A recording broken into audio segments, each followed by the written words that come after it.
नमस्कार दोस्तों, मैं आपके सामने फिर से हाजिर हूं। कल हमने चर्चा की थी काव्य गुणों के बारे में। आज हम जो काव्य गुण है उनके भेद पढ़ेंगे, प्रसाद, माधुर्य और ओज गुणों के बारे में। तो सबसे पहले हम पढ़ते हैं आपका प्रसाद गुण। तो काव्य गुणों में सबसे पहला है आपका प्रसाद गुण। सामान्यतः हम बात करते हैं प्रसाद शब्द है उसकी विशेषता क्या होती है या उसका सामान्य अर्थ क्या ले सकते हैं। तो प्रसाद शब्द है उसका सामान्य अर्थ ले सकते हैं आपका स्वच्छता, निर्मलता या फिर आपका सरलता या फिर आपका स्पष्टता। तो प्रसाद है उसका सामान्य अर्थ ले सकते हैं आपका सरलता, निर्मलता, स्पष्टता और आपका सरलता से लिया जा सकता है। अगर हम बात करें, एक युग्म शब्द भी होता है, एक आपका प्रसाद होता है और एक आपका होता है प्रासाद। प्रासाद का मतलब होता है महल, राज प्रासाद। प्रासाद का मतलब होता है आपका महल और प्रसाद का मतलब होता है आपका कृपा, है ना, कि भगवान का प्रसाद। प्रसाद यानी कृपा। और यहाँ आपका प्रसाद क्या है? आपका गुण। अगर हम बात करते हैं जहां प्रसाद गुण होता है वहां कौन सी रीति होती है? तो प्रसाद गुण होता है वहां पर आपकी पांचाली रीति होती है। पांचाली किससे बना है? आपका पंचाल। और पंचाल में कौन सा प्रत्यय है? आपका ई प्रत्यय। पंचाल में ई लगाने से पांचाली बनता है और पंचाल किसी क्षेत्र का नाम है और उसके आधार पर इसका नाम पड़ गया आपका पांचाली रीति। जैसे हम प्रसाद गुण में इसकी तुलना किससे कर सकते हैं? जैसे हम कर सकते हैं, जैसे कोई जल है, जल में रखी हुई वस्तु, अगर कोई वस्तु जल में रखी हुई वस्तु आपको स्पष्ट रूप से दिखाई देती है, वैसे ही प्रसाद गुण की जो रचना होती है उसके अंदर जो अर्थ होता है वो आपको आसानी से हृदयगम हो सकता है। आप उसको आसानी से समझ सकते हो, सरल रूप से उसको समझ सकते हो। जैसे जल में रखी हुई वस्तु है वो आसानी से दिखाई देती है, वैसे ही प्रसाद गुण की जो रचनाएं होती है उनका अर्थ है वो हृदय में सरलता के साथ स्थापित हो सकता है। या हम इसका तुलना सूखी हुई लकड़ी से भी ले सकते हैं। जैसे कोई सूखी हुई लकड़ी है और सूखी हुई लकड़ी अग्नि को आसानी से प्राप्त कर लेती है, वैसे ही प्रसाद गुण की रचनाओं का जो अर्थ है वो आसानी से ज्ञात हो जाता है। इसकी तुलना हम धुले हुए वस्त्रों से भी कर सकते हैं।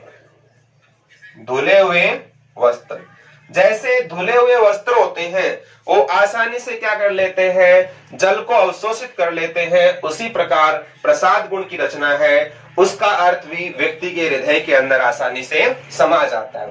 तो हमें प्रसाद गुण की तुलना है जल में रखी हुई वस्तु, सूखी हुई लकड़ी या धुले हुए वस्त्रों के द्वारा कर सकते हैं। अगर हम बात करते हैं प्रसाद गुण, प्रसाद गुण में अगर गुण रसों की बात करते हैं तो ऑलमोस्ट इसके अंदर सामान्यतः सभी रस आ सकते हैं। हम बात करते हैं प्रसाद गुण की पंक्तियों की। जैसे बचपन में आपने कक्षा 1 से 5 तक खूब सारी रचनाएं पढ़ी हैं और रचनाएं ऐसी होती थी जिनके शब्द हैं बड़े ही आसान होते थे और उनका अर्थ आपको आसानी से समझ में आता। तो वो सभी रचनाएं ऑलमोस्ट किस गुण में होती है? आपकी प्रसाद गुण में। जैसे मछली जल की रानी है, जीवन उसका पानी है, हाथ लगाओ डर जाएगी, बाहर निकालो मर जाएगी, तितली उड़ी बस में चढ़ी, है ना। तो ऐसी जो रचनाएं हैं जिनका अर्थ ज्ञात करने में आपको किसी प्रकार की मेहनत नहीं करनी पड़े, अर्थ उसका आसानी से ज्ञात हो जाए, ऐसी रचनाओं को हम किस में लेते हैं? प्रसाद गुण से लेते हैं। जैसे आप प्रार्थना पढ़ते थे बचपन में, हे प्रभु आनंद दाता ज्ञान हमको दीजिए, शीघ्र सारे दुर्गुणों को दूर हमसे कीजिए। तो ये जो प्रार्थना की जो पंक्ति है वो भी किस में आती है, आपकी प्रसाद गुण में आती है। हे प्रभु आनंद दाता ज्ञान हमको दीजिए, शीघ्र सारे दुर्गुणों को दूर हमसे कीजिए। तो ये पंक्तियां है वो किस गुण की है, आपकी प्रसाद गुण की।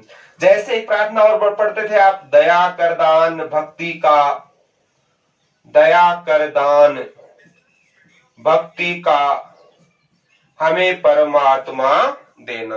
तो ये भी रचना किसकी है, आपकी काव्य प्रसाद गुण के अंदर ही मानी जाती है। एक पढ़ते थे, तू ही राम है, तू रहीम है, तू करीम, तू कृष्ण खुदा हुआ, है ना। तो ये भी किसमें है, आपकी प्रसाद गुण में।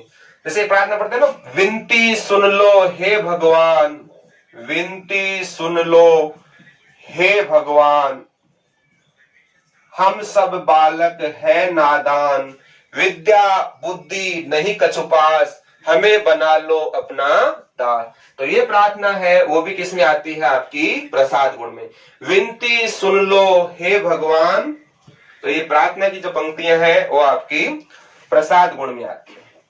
जैसे एक जो मल्लुकदास की पंक्ति है, अजगर करे न चाकरी, पंछी करे न काम, अजगर करे न चाकरी, पंछी करे न काम, दास मल्लुका कह गए सबके दाता राम। ये मल्लुकदास ने कही थी और मल्लुकदास ने सबको आलस्य का मंत्र दिया था। अजगर करे न चाकरी, कि अजगर होता है वो किसी की नौकरी नहीं करता। पंछी करे न काम, और पक्षी कभी काम नहीं करते हैं। अजगर करे न चाकरी, पंछी करे न काम, दास मल्लुका कह गए सबके दाता राम, कि देने वाला कौन है, आपका राम है। ये जो पंक्तियां हैं वो भी किसकी है, आपकी प्रसाद गुण के अंदर ही शामिल होती है। तो ऐसी रचनाएं जिसको ज्ञात अर्थ ज्ञात करने में आपको कोई कठिनाई नहीं हो, वो आपकी प्रसाद गुण के अंदर आती है। जैसे चारू चंद्र की चंचल किरणें खेल रही है जल थल में, चारू चंद्र की चंचल किरणें खेल रही है जल थल में, ये जो पंक्तियां हैं वो भी किसके अंदर है, आपकी प्रसाद गुण के अंदर ही आती है। इसके अलावा हम ऑलमोस्ट पढ़ते हैं, जाकी रही भावना जैसी, जाकी रही भावना जैसी, प्रभु सूरत देखी तिने तैसी, है ना। जाकी रही भावना जैसी, प्रभु सूरत देखी तिने तैसी। तो ये पंक्तियां हैं वो भी किसमें आती है, आपकी प्रसाद गुण में। जैसे नर हो न निराश करो मन को, नर हो न निराश करो मन को, ये जो पंक्तियां हैं वो भी किसमें आती है, आपकी प्रसाद गुण में। यानी कोई भी ऐसी पंक्ति आ जाए आपके सामने जिसका अर्थ करने में आपको कठिनता नहीं लगे, आसानी से आप उसका अर्थ निकाल सको, तो ऐसी जो पंक्तियां हैं वो किसमें आती है, आपकी प्रसाद गुण के अंदर आती है।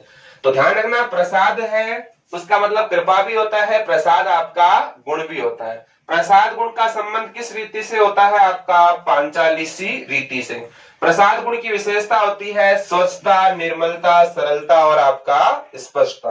प्रसाद गुण की तुलना में रचना की तुलना किन किन से कर सकते हैं, जल में रखी हुई वस्तु, सूखी हुई लकड़ी, धुले हुए वस्त्रों से। जैसे धुले हुए वस्त्र आसानी से जल को ग्रहण कर लेते हैं, सूखी हुई लकड़ी आसानी से आग को प्राप्त कर लेती है, और जल में रखी हुई वस्तु आपको स्पष्ट रूप से दिखाई देती है, वैसे ही प्रसाद गुण की जो रचना है उसका अर्थ है वो आसानी से आपके हृदय में समाहित हो सकता है। इसमें ऑलमोस्ट सभी रस आते हैं। बचपन में हम ऑलमोस्ट जितनी भी कविताएं पढ़ते हैं छोटे बच्चों की, वो सभी किसमें आती है, आपकी प्रसाद गुण में आती है। तो स्क्रीनशॉट लीजिए इसका, आगे बढ़ते हैं। दूसरा गुण है आपका ओज गुण।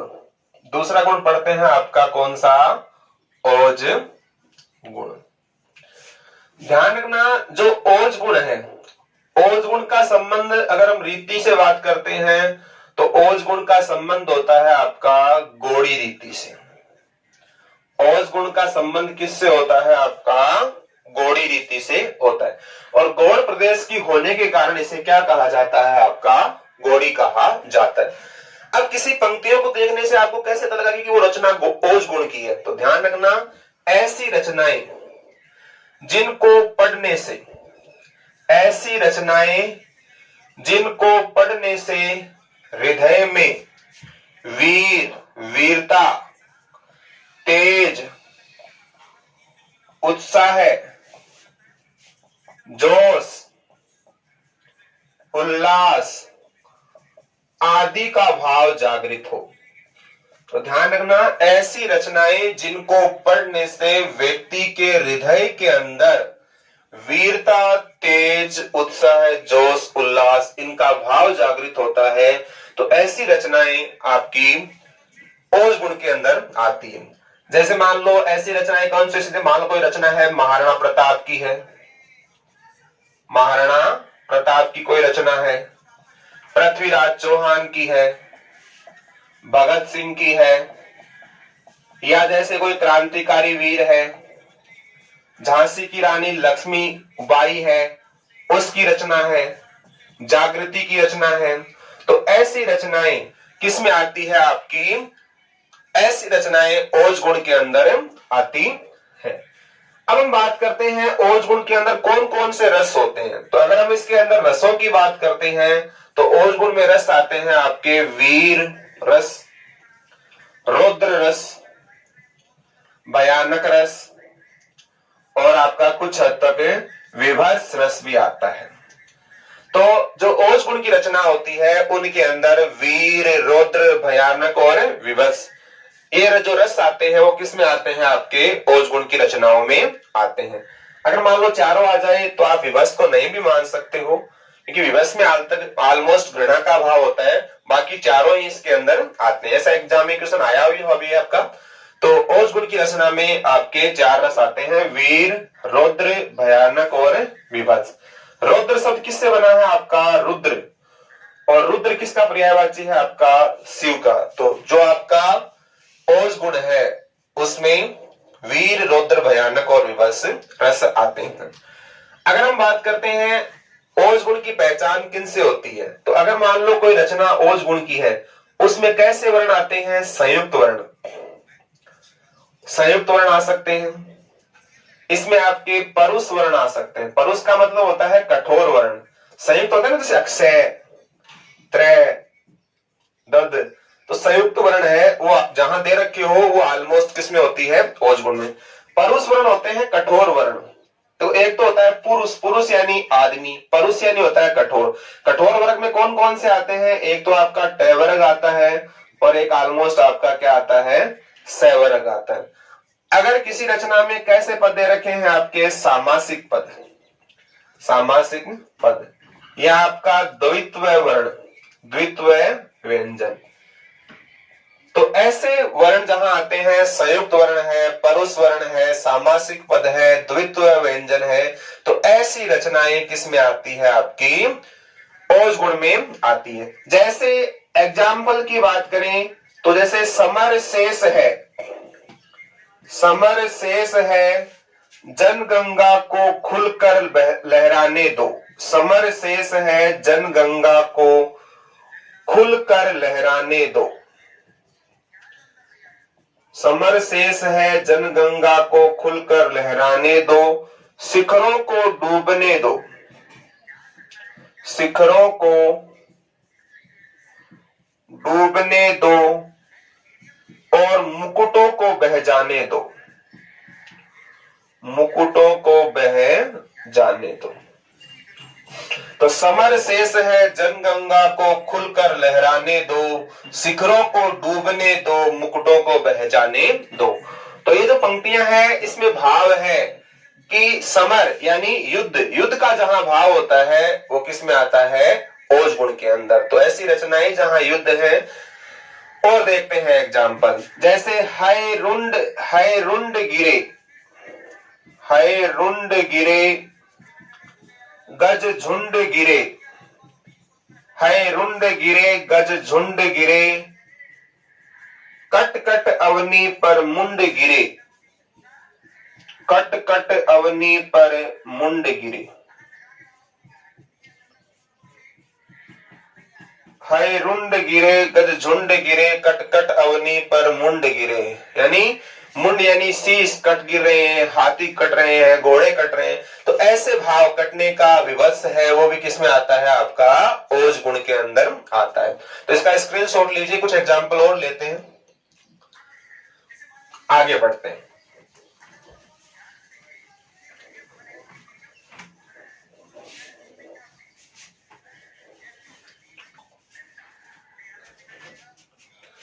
देशभक्त वीरों को, देशभक्त वीरों को मरने से नेक नहीं डरना होगा, मरने से नेक नहीं डरना होगा। देशभक्त वीरों को मरने से नेक नहीं डरना होगा। प्राणों का बलिदान, प्राणों का बलिदान देश की वेदी पर करना होगा। प्राणों का बलिदान देश की वेदी पर करना होगा। तो यहां भी किसकी बात आ रही है, आपके प्राणों के बलिदान की बात आ रही है। तो जहां प्राणों का बलिदान होता है, शूरवीरता की बात है, वहां भी किसमें है, आपका ओज गुण के अंदर। आगे हमें देखते हैं। हिमाद्री त्रिंग श्रृंग से, हिमाद्री त्रिंग श्रृंग से प्रबुद्ध शुद्ध भारती, हिमादि त्रिंग श्रृंग से प्रबुद्ध शुद्ध भारती स्वयं प्रभा समुज्वला, स्वयं प्रभा समुज्वला स्वतंत्रता पुकारती।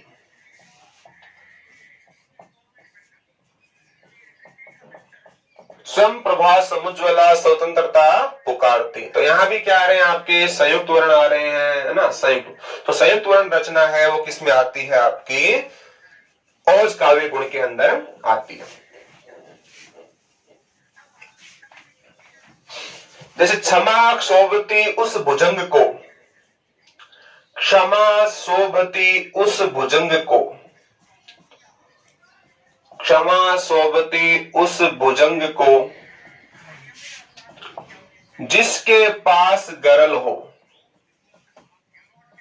क्षमा शोभती उस भुजंग को जिसके पास गरल हो, उसको क्या जो दंतहीन, उसको क्या जो दंतहीन विनीत सरल हो। तो क्षमा शोभती उस भुजंग, भुजंग यानी सरफ, की क्षमा उस सरफ को शोभा देती है जिसके पास क्या हो, गरल यानी जहर। अगर ऐसा सांप, इसके दांत नहीं है, जहर नहीं है, स्वभाव है, अगर वो किसी को माफ करता है तो माफ करना नहीं होता है। यानी ताकतवर व्यक्ति है, अगर वो किसी को क्षमा करता है तभी क्षमा होती है। अगर सामने वाला आपसे कमजोर है तो वो क्षमा क्षमा योग्य नहीं मानी जाती। तो इसका स्क्रीनशॉट लीजिए, आगे बढ़ते हैं। तीसरा गुण है आपका माधुर्य गुण।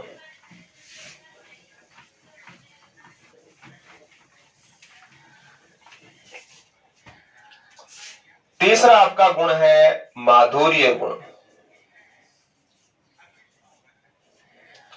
सबसे पहले हम बात करते हैं माधुर्य शब्द है वो किससे बना है। माधुर्य शब्द बना है आपका मधुर, और मधुर में कौन सा प्रत्यय है आपका, यह प्रत्यय। तो मधुर में यह लगाने से क्या बनता है, आपका माधुर्य बन जाता है।